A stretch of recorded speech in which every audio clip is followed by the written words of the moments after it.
नमस्कार दोस्तों, आज हम बात करेंगे दुनिया की 5 सबसे बड़े भूख हड़ताल की उपवास के बारे में। जानते हैं, आइए शुरू करते हैं बिना किसी देरी के।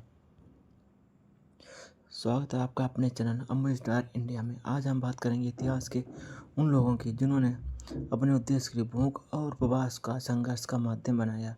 इसमें से कुछ ने चिकित्सक कारणों से उपवास किया, जबकि कुछ ने समाज, देश और लोगों के अधिकार के लिए भूख हड़ताल की। इस वीडियो में हम जानेंगे दुनिया का सबसे लंबा लंबा उपवास कितने दिन किसने किया, सबसे लंबी भूख हड़ताल किसने की, भगत सिंह और जतिन दास की भूख हड़ताल क्यों हुई, और सोनम वांगचुक के 16 दिन तथा 26 दिन के अनशन के पीछे का कारण क्या था। आइए जानते हैं, शुरू करते हैं।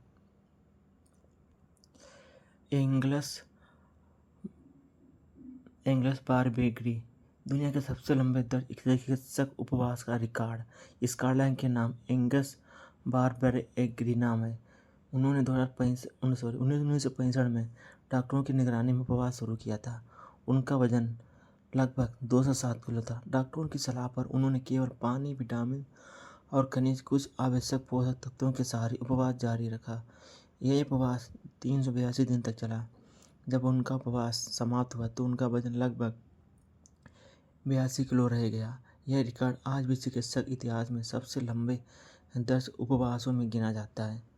ध्यान देने की बात यह है कि यह कोई राजनैतिक आंदोलन नहीं था, बल्कि चिकित्सक निगरानी में किया गया उपवास था। इरोम शर्मिला। अब हम बात करते हैं भारत की आयरन लेडी ऑफ मणिपुर कही जाने वाली इरोम शर्मिला की। उन्होंने वर्ष 2000 से मणिपुर में हुए मालूम कांड के बाद आसपा कानून का विरोध भूख हड़ताल शुरू की। यह आंदोलन लगभग 16 वर्ष तक चला। इस दौरान उन्होंने स्वयं भोजन नहीं किया। उन्हें जीवित रखने के लिए अस्पताल में नाक के माध्यम से तरल आहार दिया जाता था। उनका संघर्ष पूरी दुनिया में मानवाधिकार आंदोलन का प्रतीक बन गया। 2016 में उन्होंने अपनी भूख हड़ताल समाप्त की और लोकतंत्र तरीके से राजनीति में आने का निर्णय लिया। भगत सिंह और उनके साथी। अब हम बात करते हैं भगत सिंह, महान क्रांतिकारी भगत सिंह की। साल 1929 भगत सिंह बटुकेश्वर दत्त और अन्य क्रांतिकारी जेल में बंद थे। उन्होंने देखा कि अंग्रेज भारतीय राजनीतिक कैदियों के साथ भेदभाव कर रहे थे।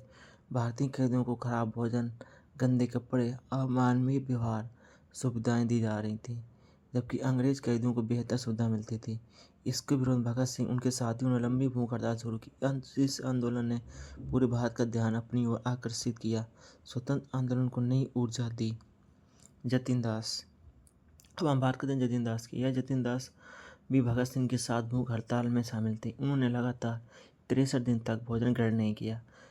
इनके इतने लंबे संघर्ष के बाद 13 सितंबर 1929 को इनका निधन हो गया। उनकी अंतिम यात्रा में लाखों लोग शामिल हुए। आज भी जतिन दास का बलिदान भारतीय स्वतंत्रता संग्राम के सबसे महान बलिदानों में गिना जाता है। सोनम वांगचुक। अब हम बात करते हैं भारत की प्रसिद्ध इंजीनियर, शिक्षा सुधारक और सामाजिक कार्यकर्ता सोनम वांगचुक। सोनम वांगचुक लद्दाख के लोगों के अधिकार, पर्यावरण संरक्षण और स्थानीय विकास के मुद्दों को लेकर लगातार आवाज़ उठाते रहे हैं। 2024 का अनशन। 2024 में उन्होंने लद्दाख के मांगों को समर्थन के लिए 16 दिन की भूख हड़ताल की। उनकी प्रमुख मांगों में लद्दाख का पर्यावरण की रक्षा, स्थानीय लोगों के अधिकार, संवैधानिक सुरक्षा शामिल थी। 2026 का अनशन।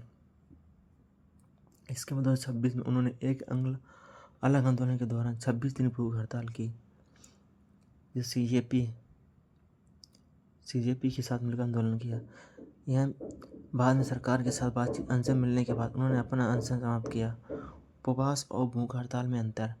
बहुत से लोग उपवास और भूख हड़ताल को एक ऐसे ही समझते हैं, जबकि दोनों में अंतर है। उपवास अक्सर धार्मिक, आध्यात्मिक, चिकित्सक कारणों से किया जाता है। भूख हड़ताल किसी सामाजिक, राजनीतिक या प्रशासनिक मांग को लेकर विरोध प्रदर्शन के लिए अहिंसक तरीके से किया जाता है। निष्कर्ष। इन सभी व्यक्तियों का उद्देश्य अलग अलग था, लेकिन इनका संघर्ष हमें यह सिखाता है कि दृढ़ इच्छा शक्ति और शांतिपूर्ण विरोध भी ऐतिहासिक बदलाव ला सकते हैं। एंगस बारबेगरी ने चिकित्सक इतिहास में रिकॉर्ड बनाया। इरोमा शर्मिला ने मानवाधिकार के लिए लंबा संघर्ष किया। भगत सिंह और जतिन दास ने स्वतंत्र और समान अधिकारों के लिए अपना जीवन दांव पर लगा दिया। और सोनम वांगचुक ने लोकतांत्रिक तरीके से अपनी मांगों को देश के सामने रखा। आपके अनुसार इसमें सबसे प्रेरणादायक संघर्ष किसका रहा था? अपनी राय कमेंट बॉक्स में ज़रूर लिखें। वीडियो अच्छा लगा लाइक करें, शेयर